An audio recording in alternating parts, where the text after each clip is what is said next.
आकाशवाणी रांची से प्रस्तुत है प्रादेशिक समाचार।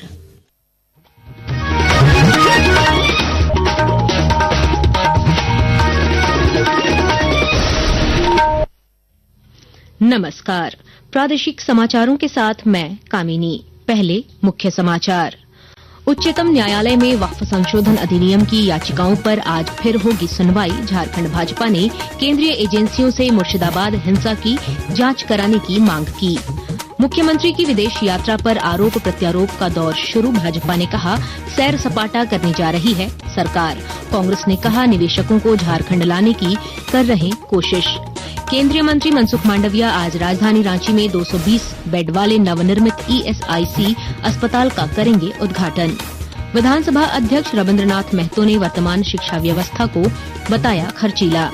झारखंड के लिए कम खर्च पर संसाधन युक्त शिक्षण संस्थानों पर दिया जोर। और राजधानी रांची में कल से शुरू होगी झारखंड राज्य पावर लिफ्टिंग तथा बेंच प्रेस प्रतियोगिता। आज शाम खिलाड़ियों के वजन की होगी जांच। और अब समाचार विस्तार से।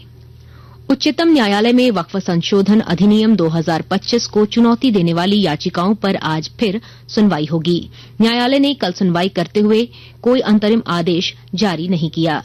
केंद्र ने शीर्ष अदालत द्वारा उठाए गए 3 बिंदुओं पर अपनी दलीलें तैयार करने के लिए और समय मांगा है। मुख्य न्यायाधीश संजीव खन्ना और न्यायमूर्ति संजय कुमार और न्यायमूर्ति केवी विश्वनाथन की पीठ इन याचिकाओं की सुनवाई कर रही है।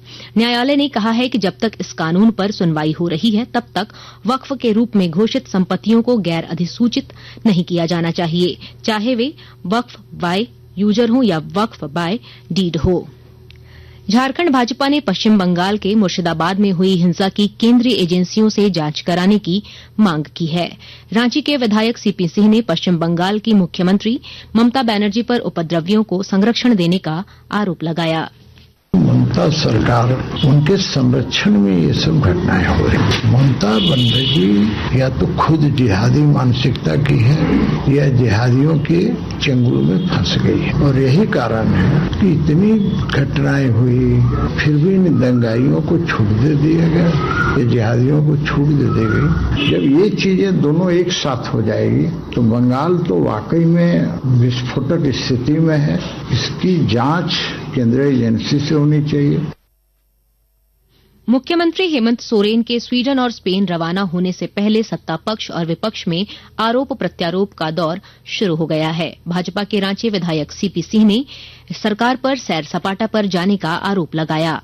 अच्छी बात है, स्वागत योग्य है कि सीएम स्वीडन और स्पेन जा रहे हैं और निवेशक को लाएंगे। अरे भाई, जो भारतीय निवेशक है तो उसको ला ही नहीं पा रहे हैं। यहाँ के लोग बाहर जाकर के अपना इंडस्ट्री लगा रहे हैं। अब टाटा कंपनी को ही देखिए ना, टाटा कंपनी का विस्तार कहाँ हो रहा है? बगल के उड़ीसा राज्य में हो रहा है, झारखंड में नहीं हो रहा है। तो मैं यही कहूंगा, ये सब सिर्फ सैर सपाटा करने जा रहे हैं। स्वीडन और स्पेन से कोई निवेशक नहीं आने जा रहा है।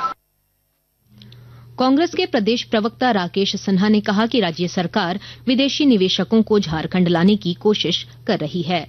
जी निवेशक के दरवाजे जा रहे हैं तो एक अच्छी पहल है। इस राज्य के लिए भी सुखद बात है, क्योंकि हम हाथी नहीं उड़ा रहे हैं। हम हाथी उड़ा के करोड़ों रुपया खर्च नहीं कर रहे हैं, बल्कि हम तो एक सुगमता के साथ, सरलता के साथ निवेशकों के दरवाजे पे जाने का काम कर रहे हैं। केंद्रीय श्रम और रोजगार मंत्री डॉक्टर मनसुख मांडविया आज राजधानी रांची के नामकुम में 220 बिस्तरों वाले नवनिर्मित ईएसआईसी अस्पताल का उद्घाटन करेंगे। यह अत्याधुनिक अस्पताल झारखंड राज्य में कर्मचारी राज्य बीमा योजना के तहत स्वास्थ्य सेवा को मजबूत करने में एक महत्वपूर्ण उपलब्धि है। केंद्रीय रक्षा राज्य मंत्री संजय सेठ ने राजधानी रांची के नामकुम में 19 और 20 अप्रैल को होने वाले एयर शो की तैयारियों का जायजा लिया। केंद्रीय मंत्री ने कहा कि रांची वासियों को भारतीय सेना के जवानों के शौर्य और कौशल को करीब से देखने का मौका मिलेगा। मिश्रित वैश्विक संकेतों के कारण आज सेंसेक्स में 76 अंकों की गिरावट आई और निफ्टी में 23,401 पर खुला।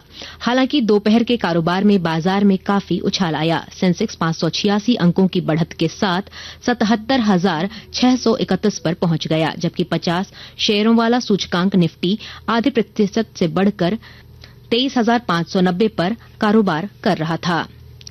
सर्राफा बाजार में आज रांची में 22 कैरेट सोने का भाव 88,400 रूपये प्रति 10 ग्राम है, जबकि चांदी की कीमत 1,03,000 रूपये प्रति किलो है। आकाशवाणी के ताजा तरीन समाचारों के लिए आप हमारी वेबसाइट newsonair.gov.in पर लॉग ऑन कर सकते हैं। ताजा समाचार X handle @AIR news alerts और Facebook page All India Radio News पर भी उपलब्ध है। आप प्रादेशिक समाचार एकांश के X handle @AIR news _Ranchi और Facebook page Akashvani news Ranchi, Instagram page तथा YouTube channel AIR news Ranchi पर भी हमारे बुलेटिन सुन सकते हैं। प्रादेशिक समाचार आप आकाशवाणी रांची से सुन रहे हैं। केंद्रीय गृहमंत्री अमित शाह ने आज मध्य प्रदेश के नीमच में CRPF के 86वें स्थापना दिवस के अवसर पर आयोजित समारोह को संबोधित करते हुए जवानों के बलिदान को याद किया। CRPF की स्थापना से अब तक 2264 जवानों ने अपना सर्वोच्च बलिदान देश की सुरक्षा के लिए दिया है और वो सभी 2264 शहीदों के परिवारजनों को मैं कहना चाहता हूं कि आज देश 2047 में सर्वोच्च बनने की दिशा में आगे बढ़ रहा है। उसमें आपके परिवारजनों के ये बलिदान का बहुत बड़ा योगदान है।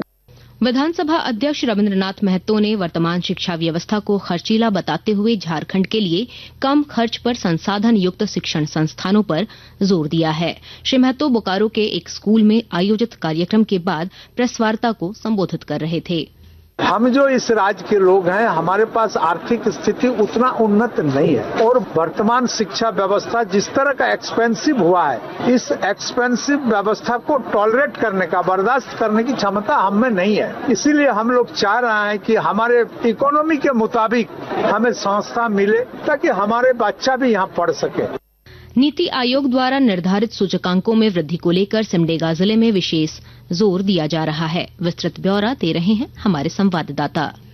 आकांक्षी जिला सिमडेगा और आकांक्षी प्रखंड बांसजोर में नीति आयोग द्वारा निर्धारित सूचकांकों में वृद्धि का प्रयास किया जा रहा है। उपायुक्त अजय कुमार सिंह ने शिक्षा, स्वास्थ्य, कृषि सहित अन्य क्षेत्रों में सुधार के लिए संबंधित विभागों को आपसी समन्वय के साथ कार्य करने का निर्देश दिया है। विद्यालयों में विद्यार्थियों के ड्रॉप आउट दर को शून्य करने के लिए ठोस नीति तैयार करने की बात कही गई है। बताया गया कि दिसंबर माह की राष्ट्रीय रैंकिंग में सिमडेगा जिले ने 112 जिलों में 56वां स्थान प्राप्त किया है, जबकि बांसजोर प्रखंड को देश भर के 500 आकांक्षी प्रखंडों में से 65वां स्थान प्राप्त हुआ है। मनोज कुमार सिन्हा, मनु, आकाशवाणी समाचार, सिमडेगा। और अब कुछ संक्षिप्त खबरें। गुमला जिले के बोरोपानी गांव में 10-10 केवी के 2 सोलर पैनल प्लांट के माध्यम से बिजली पहुंचाई जा रही है। उपायुक्त कर्ण सत्यार्थी की पहल पर लगे सोलर पैनल से लगभग 40 घरों को बिजली मिलेगी। रांची के अड़की थाना क्षेत्र में तमाड़ खूंटी मुख्य सड़क पर हुई सड़क दुर्घटना में एक युवक की मौत हो गई। सरायकेला खरसावां में श्री कला पीठ द्वारा एक खास कार्यक्रम पेश किया गया, जिसमें कोरिया से आई 3 सदस्यीय टीम शामिल हुई। और अब मौसम का हाल।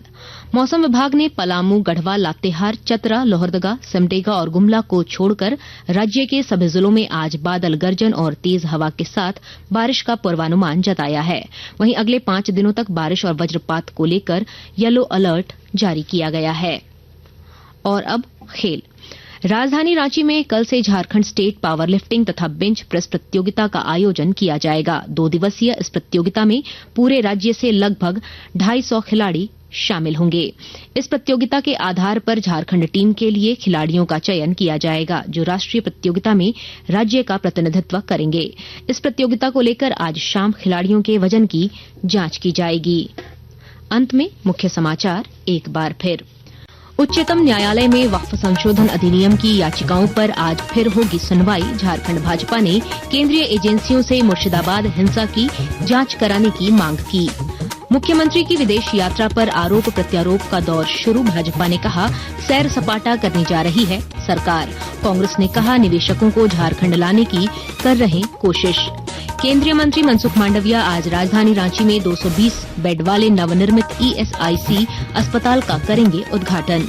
विधानसभा अध्यक्ष रविन्द्रनाथ महतो ने वर्तमान शिक्षा व्यवस्था को बताया खर्चीला। झारखंड के लिए कम खर्च पर संसाधन युक्त शिक्षण संस्थानों पर दिया जोर।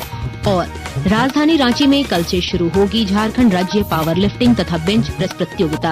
आज शाम खिलाड़ियों के वजन की होगी जांच। इसके साथ ही आकाशवाणी रांची से प्रादेशिक समाचार का ये बुलेटिन समाप्त हुआ। अगला प्रादेशिक समाचार बुलेटिन दोपहर 2:55 पर प्रसारित किया जाएगा। नमस्कार।